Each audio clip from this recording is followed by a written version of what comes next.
The debate में आपका स्वागत है।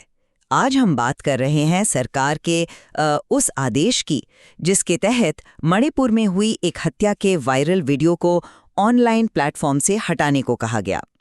ये मामला हमें एक बहुत ही मुश्किल सवाल के सामने लाकर खड़ा करता है। बिल्कुल। सवाल ये है कि क्या सरकार का ये कदम सार्वजनिक व्यवस्था बनाए रखने के लिए एक जरूरी फैसला था या ये सूचना को नियंत्रित करने और सेंसरशिप की तरफ एक खतरनाक झुकाव है।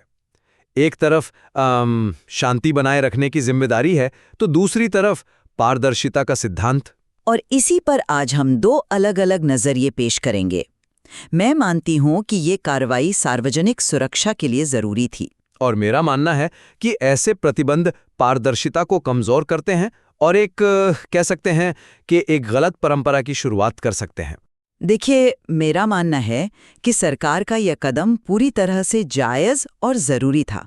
मणिपुर के चूराचांदपुर की वो घटना जहां एक मैतेई व्यक्ति की हत्या का वीडियो बनाया गया, वो सिर्फ एक अपराध नहीं बल्कि एक बेहद भड़काऊ हरकत थी।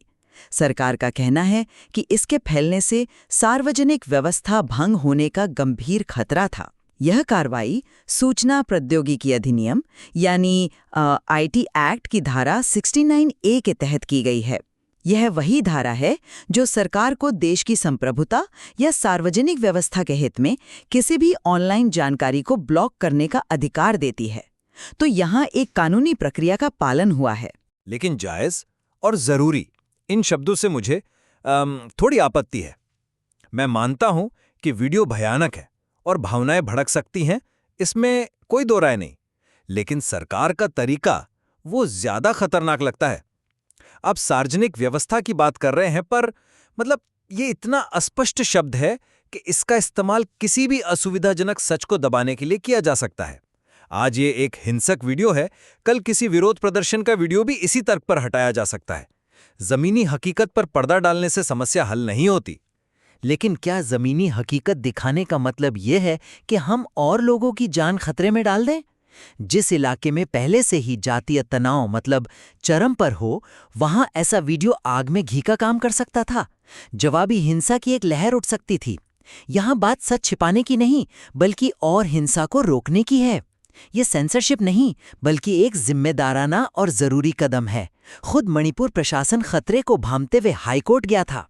यही तो चिंता की बात है। हम पहले भी देख चुके हैं कि सार्वजनिक व्यवस्था का दायरा कैसे धीरे धीरे बढ़ाया जाता है। जो आज एक हिंसक वीडियो पर लागू हो रहा है, कल वो किसी शांतिपूर्ण प्रदर्शन के वीडियो पर भी लागू हो सकता है, जैसा हमने अतीत में कुछ मामलों में देखा है। ये सिर्फ एक वीडियो ब्लॉक करने की बात नहीं है, ये सरकार को एक ऐसा हथियार देता है जिसका इस्तेमाल असहमति को दबाने के लिए हो सकता है। आप कह रही हैं कि सीमा कौन तय करेगा? यही तो सवाल है।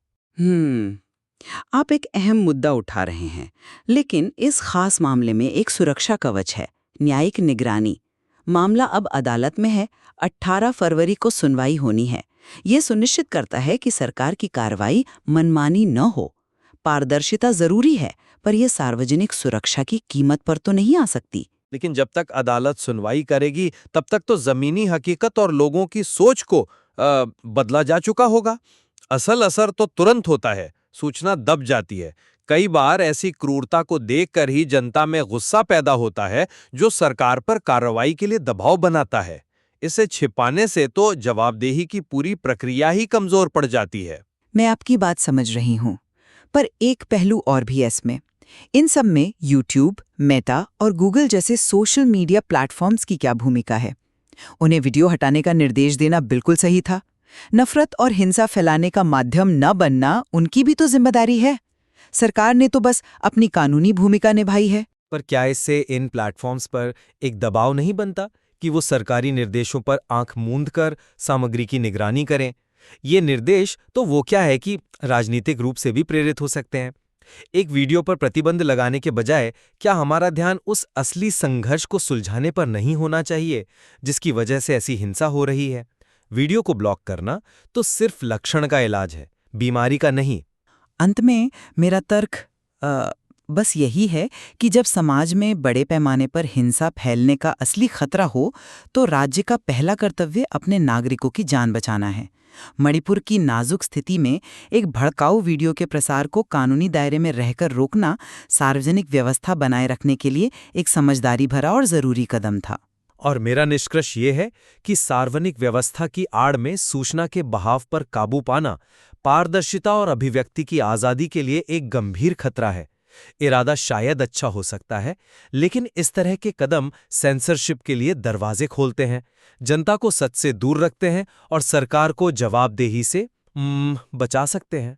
ये साफ है कि अभिव्यक्ति की स्वतंत्रता और सार्वजनिक सुरक्षा के बीच संतुलन बनाना कितना मुश्किल है। इस चर्चा से ये तो जाहिर है कि सवाल का कोई आसान जवाब नहीं है और इस सामग्री में इस पर और भी गहराई से सोचने की गुंजाइश है।